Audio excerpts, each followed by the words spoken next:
هلکه یو تپوس درنه کوم. مفتي منیر شاکر صاحب مړ شو. مړ؟ دا ته څه وې؟ هغه خو شهید شو. شهید نه، مړ. ځکه مفتي صاحب به وې چې بې غیرته مري، شهیدان کېږي نه.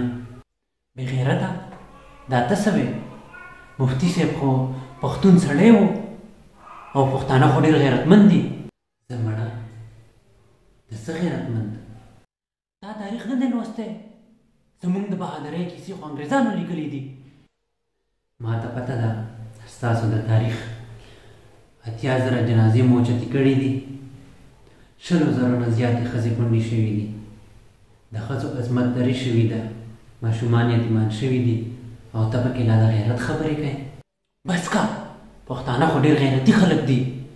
کینینو بله خبره پښتنو پسې ونه کړې. کینینو څه وجنم؟ هو وجنم دي. ومې وجنم؟